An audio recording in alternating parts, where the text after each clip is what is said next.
নীলার সাথে আমার সম্পর্কে ২ বছর, বিয়ে হলো ৫ বছর, মোট ৭ বছরের সম্পর্ক। ওকে আমি নিজেই পছন্দ করে বিয়ে করেছি, কিন্তু লাস্ট ১ বছর যাবৎ ওকে আর নেওয়া যাচ্ছে না। ছোটোখাটো বিষয় নিয়ে এত রাগারাগি চেঁচামেচি করে, কথায় কথায় ওর অভিমান। সারাদিন অফিস করে এসে বাসায় ফিরে কার ইচ্ছে করে ঘ্যান ঘ্যান শুনতে? প্রতিদিন তার এটা না ওটা লেগে আছে, এটা করলে ওটা হয় না, ওটা করলে তো ওটা হয় না। অভিমানের পাহাড় একটা মানুষের কিভাবে হয়?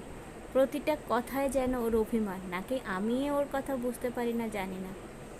আর সহ্য না করতে পেরে এবার চিন্তা করেছে ডিভোর্সটা নিয়েই ফেলবো। ৭ বছর আমাদের জানাশোনা, কিন্তু নীরাকে এত খিটখিটে মেজাজের আগে কখনোই দেখিনি। রফিকের ভাই বড় লয়ার, রফিকের সাথে কথা বলা হয়েছে। রফিক নিজেই বলেছে সে দাঁড়িয়ে থেকে আমাদের ডিভোর্সটা করিয়ে দেবে। রফিক তো এমনও বলেছে, তুই এত দেরি কেন করছিস, তোর সাথে কি নীরাকে যায়, তুই ডিভোর্সটা দিয়ে দে, আমি ভাইয়াকে বলে সব ব্যবস্থা করে নেব। এতদিন করব করব করেও আজ ওর সামান্য একটা কথা এত বিরক্ত লেগেছে। অফিস থেকে আসতে না আসতে সেই জিনিসপত্র ছুঁড়ে শুরু করে দিল। সকালবেলা তার সাথে ফোনে ভালো করে কথা বলি না কেন, যাওয়ার সময় ভালো করে কথা না বলে অফিস কেন গিয়েছি, আর ফিরতে এত দেরি করলাম কেন? আরে অফিসের কাজ ছিল বলেই তো দেরি করেছি, নাকি অফিসে কি আমি নাচতে যাই? এসব কি সে বুঝে? থাকে তো সারাদিন ঘরে বসে। তাই আর পারছি না আমি ওকে সহ্য করতে। সে যাই হোক, কাল রফিককে বলেছি ওর ভাইয়ের কাছে যাব, গিয়ে ডিভোর্সটা করে ফেলবো। সকালে নাস্তা করে বসে আছি, দুপুরের খাওয়ার জন্য সব রেডি করছে নীরা। ওইদিকে খেতে বললো, আমি না খেয়ে বের হয়ে গেলাম রাগ দেখিয়ে। ও মুখের উপর দরজাটা বন্ধ করে দিল। ও এমনই, কোথায় আমাকে একটু সাধবে, রিকোয়েস্ট করবে, তা কিন্তু সে কখনোই করবে না। আমি রাগ দেখালে সে আরও দ্বিগুণ রাগ দেখায়। সে যাই হোক, চলে আসলাম স্টেশনে। রফিকের ভাইয়ের কাছে যেতে ট্রেনে করে যেতে হয়। দেখলাম একটা লোক বসে আছে স্টেশনের পাশে, তার হাতে একটা নূপুর। এত মনোযোগ দিয়ে নূপুর দেখছে, আমি অবাক হলাম যে নূপুর আবার এত মনোযোগ দিয়ে দেখার কি আছে। পরে ভাবলাম মনে হয় মেয়ের জন্য কিনেছি, মেয়েকে বেশ ভালোবাসে তো তাই। হঠাৎ মনে পড়লো নীরারও খুব শখ একটা মেয়ে, লম্বা লম্বা চুল লাগবে, সে নাকি কখনো চুলই কাটবে না, কানের পাশে চুল গুজে দিবে, একদম ছোটোবেলায় কান পুড়িয়ে দিবে, কানে ছোট ছোট দুল পরাবে। তার এসব লেম কথাগুলো শুনে আমার খুবই বিরক্ত লাগে। একদিন ব্রেকফাস্ট করছিলাম, তখন বসে বসে এসব করছিল। আমি অবাক হয়ে যাই, একটা মেয়ের মাথায় এসব লেম চিন্তা আসে কি করে। সে যাই হোক, লোকটা আমাকে দেখে সৌজন্যের হাসি হাসলো, আমিও হাসলাম। বললো মিতুর জন্য কিনেছি। বুঝলাম তার মেয়ের নাম মিতু। যাই হোক, ট্রেন আসতে এখনও দেরি আছে, আমি লোকটার পাশেই বসে আছি।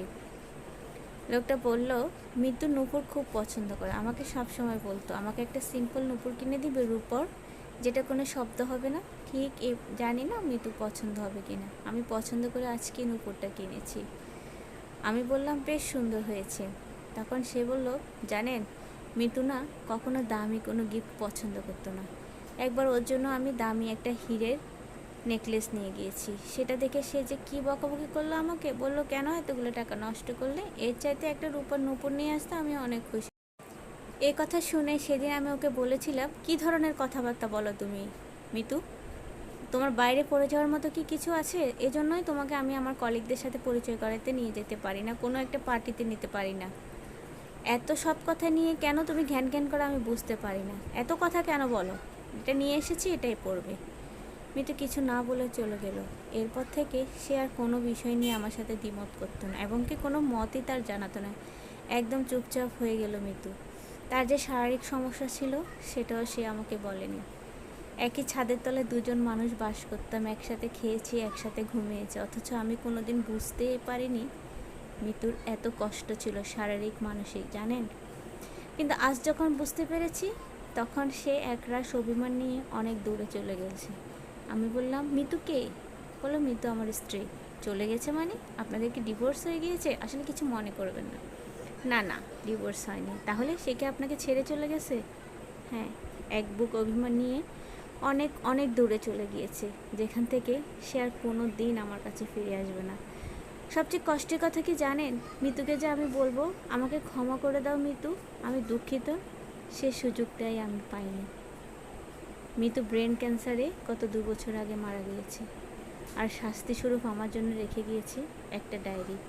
ওই ডায়েরির এক একটা পাতা আমার 100 বছরের জেলের চেয়েও বেশি শাস্তিপূর্ণ। সে ডায়েরি পড়ি আর অনুশোচনায় ভুগি, কিন্তু মৃত্যুর কাছে ক্ষমা চাওয়ার সে পথটা আমার নেই। দিয়েছি সেদিন মৃত্যু লিখেছিল, তুমি নেকলেসটা দিয়ে যদি বলতে আমার জন্য পড়ো, আমি দু চোখ ভরে তোমাকে দেখতে আমি সাথে সাথে পড়তাম। আমি জানি তুমি আমাকে দামি গিফট দাও তোমার বন্ধুদের দেখাতে, বলো তো আমার কেন সেজেগুজে তোমার বন্ধুদের সামনে যেতে হবে? তার অভিমানটা আমি তখন বুঝিনি, তার সে সামান্য জিনিসের ভালো লাগাটা আজ আমি বুঝতে পারি। আসলে কি জানেন ভাই, মেয়েরা মুখে হাসি রেখে বুকে যে কত কষ্ট জমা রাখে আপনি কখনো বুঝতেও পারবেন না। আজ আমি সব বুঝি, কিন্তু যে আমার এই পরিবর্তনটা দেখার কথা সে কিছুই দেখে যেতে পারলো না। লোকটার কথা যত শুনছি তত নীরার জন্য বুকের মধ্যে একটা চাপ অনুভব করছি। আমি নীরার কথা কেন মনে করছি? আমার তো ওর কথা ভাবার কথা না।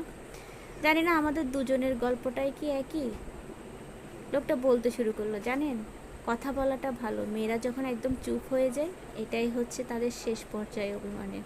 সে চুপ হয়ে যাওয়া মানুষটা আর কোনো দিন প্রাণ খুলে হাসেনি, আমার মৃত্যু আর হাসেনি, আমার সাথে আর কোনো দিন বসে কথাও বলেনি। আমি যা বলতাম চুপচাপ শুধু সায় দিয়ে গেছে। হঠাৎ করে একদিন এই পৃথিবী থেকে চিরতরে চলে গেছে আমাকে একা করে। জানেন ভাই, আপনার স্ত্রীর সাথে কখনো রাগ হলে সাথে সাথে তার কাছে ক্ষমা চেয়ে নেবেন। প্রয়োজনে একদিন কথা বলবেন না, একবার ভেবে দেখবেন ঠান্ডা মাথায়। আপনার ঘরে সব কিছু আছে, শুধু ওই মানুষটা নেই যাকে পাশে নিয়ে আপনি ঘুমাতেন, যে মানুষটা তার সব সুখ বিসর্জন দিয়ে আপনার জন্য ভাবতো। তাহলে বুঝবেন ওই মানুষটা ছাড়া আপনি ঠিক কতটা শীতল। আপনি কি কখনো আপনার স্ত্রীর প্রশংসা করেন? জানেন, আমি কখনো মৃত্যুর প্রশংসা করতাম না। মনে হতো ওর তো এটাই কাজ, রান্নাবান্না, ঘর গোছানো। কিন্তু সামান্য একটু প্রশংসা পেলে আপনার দিনটাই সে বদলে দিবে, এটা কিন্তু বাস্তব কথা। ট্রেনের আওয়াজ শুনছি, বুঝতে পারলাম ট্রেন আসছে। এদিকে রফিক ফোন করে যাচ্ছে, মনে হচ্ছে ওর তাড়া বেশি। মনে পড়লো ভার্সিটির প্রথম থেকেই রফিক নীরাকে পছন্দ করত, কিন্তু আমাদের দুজনের সম্পর্ক হওয়ার পরে সেগুলো ভুলে গেছে, হয়তোবা তার জন্যই তার এত ইন্টারেস্ট। ট্রেন চলে এলো, লোকটা ট্রেনে উঠে হাত নেড়ে চলে গেল। আমি আর উঠলাম না, আমি একাই বসে রইলাম। রফিকের ফোন রিসিভ করে বললাম, খুব ভালো হয় তুই যদি আমাকে আর ফোন না করিস। ও বললো, কী ব্যাপার, কি হয়েছে তোর? আমি ঠাস করে ফোনটা কেটে দিলাম। আমার নীরার কাছে যেতে হবে, আমি জানি এই মেয়েটা এখনও না খেয়ে আছে। নীরা আমার কাছে সবসময় বলতো বেলি ফুল নিয়ে যাওয়ার কথা। সম্পর্কের শুরুতেও সে বলতো তুমি অফিস থেকে আসার সময় রোজ বেলি ফুল নিয়ে আসবে। ওর এই লেম চিন্তাটা নিয়ে আমি খুব হাসতাম, কিন্তু কোনো দিন নিয়ে যাইনি। আজ আমি ওর জন্য বেলি ফুল নিয়ে যাব। রাস্তায় অনেক খুঁজলাম, বেলি ফুল পেলাম না, তাই গোলাপ নিয়ে গেলাম। দরজা খুলতেই নীরাকে বললাম, নীরা আমি ফিরে এসেছি, হয়তো বা দেরিতে, কিন্তু এসেছি। গোলাপটা ওর হাতে তুলে দিলাম, বললাম যাও তো তোমার সবচেয়ে পছন্দের শাড়িটা পরো, আজকে আমি মন ভরে তোমাকে দেখব। সাথে সাথে গোমরামুখী বউ আমার এক ব্রাশ হাসি দিল। লোকটার কথা খুব মনে পড়লো। আসলে সামান্য অভিমানকে আমরা কত বাড়তে দিই, তাই না? ছোট ছোট অভিমানগুলো জমতে জমতে একটা সময় মানুষটা একদম চুপচাপ হয়ে যায়। তাই প্রিয়জনের এই ছোট্ট অভিমানগুলোকে কখনো বড় হতে দিবেন না। রাগ অভিমান যতই থাকুক কখনো একে অপরকে ছেড়ে যাবেন না। ডিভোর্স নামক শব্দটা উচ্চারণের আগে 10 বার ভেবে নেবেন। জানি না আপনাদের গল্পটা কেমন লেগেছে, যদি ভালো লাগে অবশ্যই লাইক কমেন্ট করবেন, আমার পেজটা ফলো দিবেন। এতক্ষণ আমার কথা শোনার জন্য অসংখ্য ধন্যবাদ। আসসালামু আলাইকুম, আল্লাহ হাফেজ।